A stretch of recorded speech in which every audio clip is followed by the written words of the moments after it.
यं ब्रह्मा वरुणेन्द्र रुद्रमरुत स्तुवन्ति दिव्यैस्तवै वेदै साङ्गपदोक्रम पनिषदै गायन्ति यं समगाः ध्यानावस्थिता तन्रतेन मनसा पश्यन्ति यं योगिनो यस्यन्तं न विदुः सुरसुरगणा देवाय तस्मै नमः। श्रीमत्स्यचन्दन चर्चितो ज्वलपु शुक्राम्बरा मल्लिका मालाङ्कृतकुण्डला प्रवील सन्मुक्ता वलिशोभिता सर्वज्ञान निदान पुस्तकधरा रुद्राक्षमालाकरा वाग्देवी वदनाम्बुजे वसतु मे त्रैलोक्य माता चिरम्। मुखं करोति वाचालं पङ्गु लघ्यते गिरिं यत्कृपा तमः वन्दे परमानन्दमाधवम्। नमो भगवते तस्मै व्यासाय मिततेजसे यस्म प्रसादादात् वक्ष्यामि नारायण कथामिमाम्। नारायणं नमस्कृतं नरं चैव नरोत्तमं देवीं सरस्वती व्यासं ततो जये मुदीरये। या कुन्देन्दु तुषारहार धवला या शुभ्रवस्त्रावृता या वीणावरदण्डमण्डितकरा या श्वेतपद्मासना या ब्रह्मच्युत शङ्कर प्रवृत्ति देवैः सदा वन्दिता सा मा पातु सरस्वती भगवती निशेष जाड्यापहा। कायेन वाचा मनसेन्द्रियैर्वा बुद्ध्यात्मना वा प्रकृति स्वभावा करोमि यद्यत् सकलं परस्मै नारायणायति समर्पयामि। अथ सप्तदशो अध्याय। कुमारजी आज्ञा गर्नुहुन्छ हे अगस्त्य मुनि। त्यसपछि महादेव राज हंसका राजा भएर मान सरोवरमा अनेक हंसका साथ जलक्रीडा गरिरहनु भएको थियो।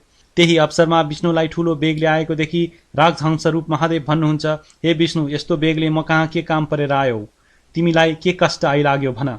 यति महादेवको वचन सुनि विष्णु गरुडबाट उर्ली दण्डवत प्रणाम गरेर बोले, हे ईश्वर, हजुर यता आएपछि हजुरको रूप धारण गरी जालन्धर पार्वतीलाई छल्न कैलाश पुगेछ र पार्वतीले मलाई छल्न जालन्धर आएछ भन्ने थाहा पाई त्यहाँ नबसेर कसैले नदेख्ने स्थानमा लोकी मलाई डाक्नुभयो। अनि म गएर सारा विस्तार बुझी यहाँ आएको हुँ। अब म गएर त्यसकी स्त्री वृन्दाको प्रतिव्रता धर्म नाश गरेर आउँछु। यति विष्णुको वचन सुनि महादेव राजहंसको रूप छाडी आफ्नो रूप धारण गरी क्रोधले राता राता आँखा पारी आज्ञा गर्नुभयो, हे विष्णु, त्यसो हो भने म अब कैलाश जान्छु। तिमी वृन्दा कहाँ गएर त्यसको प्रतिव्रता धर्म नाश पारेर आऊ। त्यस पापिष्ट जालन्धरलाई म नमारी छाड्ने छैन भन्दै पाखुरा निमोठी क्रोधयुक्त भएर विष्णुलाई पठाई आफू कैलाश पर्वतमा पार्वती लुकिरहेको अवस्थामा पुग्नुभयो। अनि महादेव आउनु भएको देखेर पाउ धोई दण्डवत गरेर हे स्वामी भनी जालन्धर आएको सारा वृत्तान्त पार्वतीले वर्णन गरिन्। अनि महादेव आज्ञा गर्नुहुन्छ, हे प्रिय, म त्यो पापिष्ट जालन्धरलाई नमारी छाड्दिन। विष्णु वृन्दाको सत्य डगाउन गएका छन्। उनी आउन साथ युद्ध गरेर त्यसलाई मार्नेछु भनी गौरी शङ्कर दुवैजना कुरा गरिरहे। उता विष्णु जालन्धरको रूप लिएर अन्तपुर पुगे। जालन्धर रूप विष्णु आएको देखि वृन्दाले स्वामी आए भनी पाउ धोई भित्र लगेर बसालिन्। अनि सोधिन्, हे स्वामी, पार्वतीलाई छल्न जानुभएको के गरेर आउनुभयो? पार्वती मभन्दा कतिकी सुन्दरी रहेछन्, भन्नुहोस्। त्यति सुनि जालन्धर विष्णु भन्दछन्, हे वृन्दा, पार्वतीलाई छल्न नसकिने रहेछ, किनकि म पार्वतीको घरभित्र जान खोज्दा ढोकामा बसेर द्वारपालदेखि डराएर फर्केँ। यसरी कुरा गर्दा गर्दै वृन्दाले यी मेरा स्वामी होइनन्, विष्णु मलाई छल्न मेरा स्वामीको रूप धारण गरेर आएका रहेछन् भन्ने जानी अब मैले केही युक्ति गर्नु पर्यो भनी हाउभाउ कटाक्षले विष्णुलाई बसमा पारेर भनिन्, हे स्वामी, म केही कुरा भन्दछु, हजुर मान्नुहुन्छ कि मान्नुहुन्न? यति सुनेर विष्णुले जे भने पनि मान्नेछु भनी वाचा गरेपछि उनले भनिन्, विशेष कुरा केही होइन, केवल म नआएसम्म यहीँ बसिरहनु होला भनी विष्णुलाई कोठामा थुनी आफू अर्कै घरमा गएर बसिरहन्। अहिले आउलिन् भरे आउलिन् भन्दै प्रतीक्षामा 4 दिन बिते पनि वृन्दा फर्किनन्। अनि विष्णु चिन्ता गर्न लागे, अब म यसै गरी बसिरहँ भने कति दिन बस्ने, जाउँ भने बाचा हारिएको छ। उता महादेव के भन्नुहोला भन्ने चिन्ता अलग्गै छ। कसरी यहाँबाट उम्कने इत्यादि तर्क गरे पनि केही गर्न समर्थ थिएनन्। उता महादेवले विष्णु गएको यतिका दिन भइसक्यो तै पनि किन फर्केनन् भनी ध्यान दृष्टिले विचार गरी पार्वतीसित भन्नुभयो, हे गिरिजे, वृन्दालाई छल्न गएका विष्णुलाई उसैले छली कोठामा थुनिराखेकी छ। यति भनी मायाद्वारा एउटा अत्यन्त सुन्दर 16 वर्षको भिक्षुक उत्पन्न गरी उनलाई भन्नुभयो, हे भिक्षुक, तिमी अन्तपुरको जालन्धरका घर गएर भिक्षान देई भनी वृन्दाले थुनिरहेका विष्णुलाई मागेर ल्याऊ। यति शिवजीको आज्ञा सुनि हुन्छ भनी सरासर जालन्धरका घर पुगी भिक्षानदेही भने। अनि वृन्दाले झ्यालबाट हेरिन् र अत्यन्त राम्रो योगी देखि, त्यस्तो राम्रो र अलौकिक योगी मैले आजसम्म देखेकी थिइनँ, मेरो घरमा माग्न पनि कहिले आएको थिएन, यस्तो नवीन योगीलाई भिक्षा दिनै पर्दछ इत्यादि तर्क गरी भिक्षा लिएर गइन्। हे योगीराज, के माग्नको इच्छाले आयो भनिन्।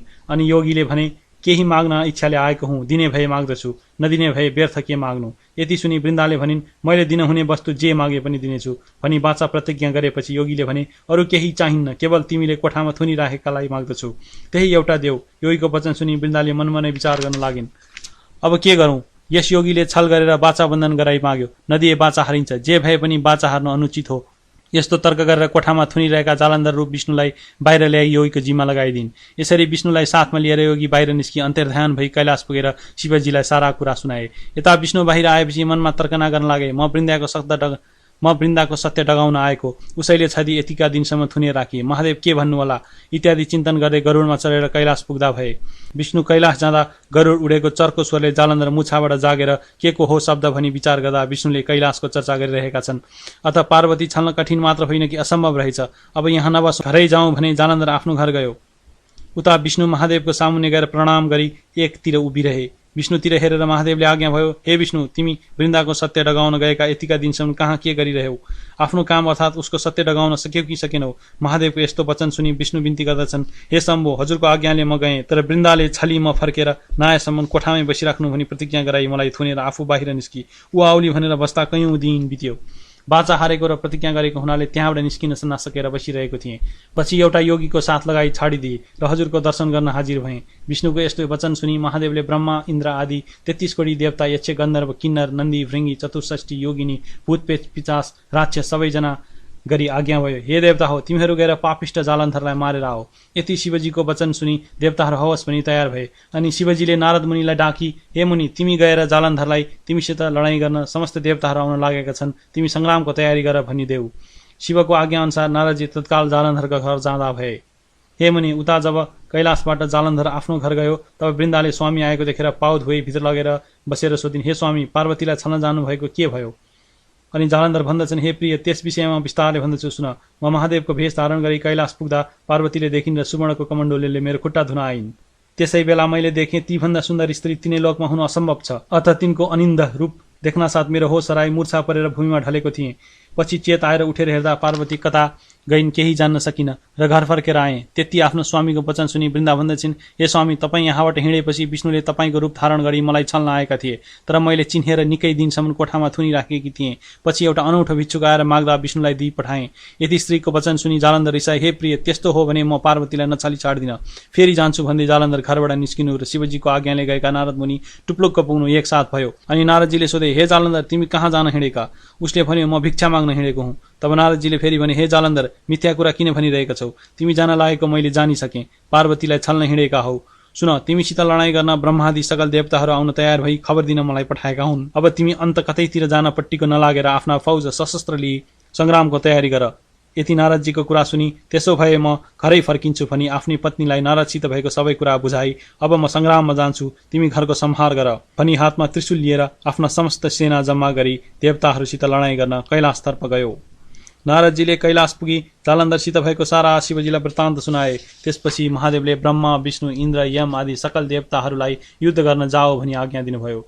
महादेवको आज्ञा पाउन साथ समस्त देवताहरू नाना तरका बाजा बजाई सिंहनाद गर्दै प्रलयको मेघ झैँ गर्जँदै कैलाशबाट हिँडे। बाटोमा दुवैतर्फका सेनाको जम्का भेट भएर भयङ्कर सङ्ग्राम आरम्भ भयो। देवताहरूले चिचाई अनेक शस्त्र अस्त्र प्रहार गरे, तर तिनको प्रहारले जालन्धरलाई केही पनि हानि गर्न सकेन।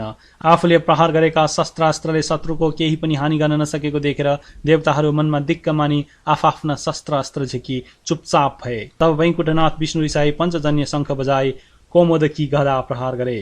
त्यस गदाले जालन्धरलाई छुँदै छोएन। अनि देवराज इन्द्र रिसाई वज्र प्रहार गरे, त्यसले पनि केही गर्न सकेन। जालन्धरले नटेरी तृण समान मानेर चुप लागिरह्यो। त्यति हुँदा पनि देवताहरूले शस्त्र प्रहार गर्न छोडेका थिएनन्। आखिरमा विष्णु भगवानले अब यस्तो चालले केही पनि हुन सक्दैन भनी महादेव कहाँ गएर भने, हे जगदीश्वर, हामीले जालन्धरलाई मार्न सकेनौँ, तपाईँ बिना त्यसलाई मार्न अरूको शक्ति पनि छैन। अब तपाईँले नै सङ्ग्राममा जानु पर्यो। यति विष्णुका वचन सुनि महादेव आज्ञा गर्नुहुन्छ, हे विष्णु, जालन्धरकी स्त्री बिन्दाको प्रतिव्रता धर्मले गर्दा जालन्धरलाई कसैले पनि मार्न सक्दैन। अत तिमी आफ्नो मायाले छोपी जालन्धरको रूप धारण गरी अन्तपुरमा गएर वृन्दाको प्रतिव्रता धर्म नष्ट गराऊ। म गएर त्यस पापिष्टलाई मार्दछु। यति शिवजीको आज्ञा सुनि विष्णु त्यहाँबाट विदा भई तुरन्त जालन्धरको रूप धारण गरेर बायाँ हातमा त्रिशूल र दायाँ हातमा डमरू बजाई आफ्नो मायाले छोपी अन्तपुरमा जालन्धरको घर पुगे। भेषधारी जालन्धर आएकोदेखि वृन्दाले हात पाउ धोएर कोठामा लगेर आसनमा बसालेर सोधिन्, हे स्वामी, महादेवसित युद्ध गर्न जानुभएको के गरेर आउनुभयो? त्यति सुनेर भेषधारी विष्णु आज्ञा गर्दछन्, हे प्रिय, महादेवसितको युद्ध थकाई मारौँ र विश्राम गर्न आएको हुँ। भोक लागिरहेको छ, केही खानेकुरा ल्याऊ। त्यति सुन्नासाथ वृन्दाले 84 व्यञ्जन तयार गरी भोजन गराइन्। अनि रात परेपछि वृन्दासँग अनेक तरका वार्तालाप गरेर त्यसको प्रतिव्रता धर्म नष्ट पारिदिए। रात बितेपछि जालन्धरको रूप छोडी आफ्नो स्वरूप 4 बाहुमा शङ्ख चक्र गदा पद्म धारण गरी दर्शन दिए। त्यो देखेर वृन्दा रिसाई हे पापिष्ट विष्णु, तिमीले कपट गरेर मेरो पतिव्रता धर्म नष्ट गरिदियो भनिन्। अनि विष्णु आज्ञा गर्नुहुन्छ, हे वृन्दा, जालन्धरलाई शिवजीले हिजै मारिसके। अब तिमीले म वैकुण्ठको अधिपति भएको नारायण जस्तोलाई स्वामी पाएपछि तिमीलाई के को चिन्ता? तिमी पत्याउनौ भने एकछिनमा समाचार पाउली भनी नाना तरले वृन्दालाई बुझाउँदा भए। इति श्री स्कन्द पुराणे केदारखण्डे माघ महात्म्ये कुमार अगस्त्य संवादे श्री स्वस्तानी परमेश्वर्या व्रत कथाएं वृन्दा प्रतिपदा धर्महरण नाम 17 अध्याय।